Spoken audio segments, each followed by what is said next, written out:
भाग 16।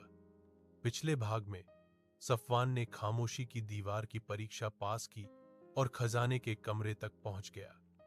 लेकिन वहां एक संदूक ने उसकी ध्यान अपनी ओर खींचा और एक रहस्यमय आवाज ने उसे चेतावनी दी कि यह खजाना केवल उसका नहीं है। सफवान के कदम धीरे धीरे खजाने की ओर बढ़ने लगे। उसकी आंखों में हैरानी और दिल में डर था। सोने के ढेर और जवाहरात जगमगा रहे थे, लेकिन उसका ध्यान सिर्फ उस रहस्यमय संदूक पर था जो सबसे अलग रखा था। दरवेश उसके साथ खड़ा था, मगर खामोश, जैसे वह चाहता हो कि सफवान खुद फैसला करे। सफवान ने धीरे से हाथ बढ़ाया और संदूक के ऊपर हाथ रखा। संदूक ठंडा था, जैसे सदियों से किसी ने उसे छुआ ही ना हो। लेकिन ज्यों ही उसने ढक्कन उठाने की कोशिश की, अचानक कमरा कांपने लगा।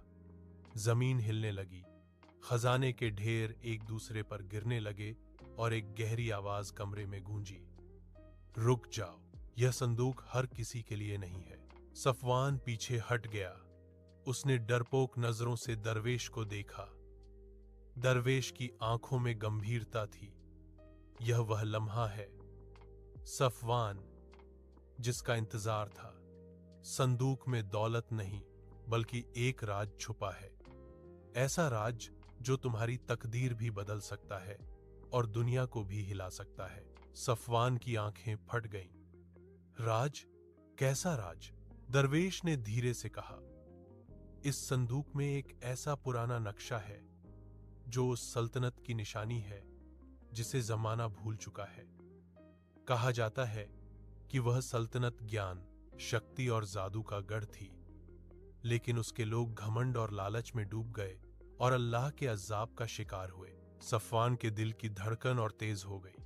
तो यह खजाना सिर्फ दौलत नहीं है, यह तो एक और दुनिया का दरवाजा है। दरवेश ने सर हिलाया। हाँ, और यही तुम्हारी असली परीक्षा है। अगर तुम यह राज दुनिया को दे दोगे तो ताकत के भूखे लोग इसे तबाही के लिए इस्तेमाल करेंगे, लेकिन अगर तुम इसे संभाल कर रखोगे और सही समय पर सिर्फ भलाई के लिए इस्तेमाल करोगे तो यह इंसानियत के लिए रोशनी बन सकता है। सफवान के जहन में तूफान बरपा हो गया। क्या मैं इस रहस्य को छुपा लूं या दुनिया के सामने ले आऊं? उसी क्षण रोशनी के अंदर से एक और छाया उभरी। यह एक प्राचीन रक्षक का रूप था, लंबे कद का, जिरह बख्तर पहने हुए,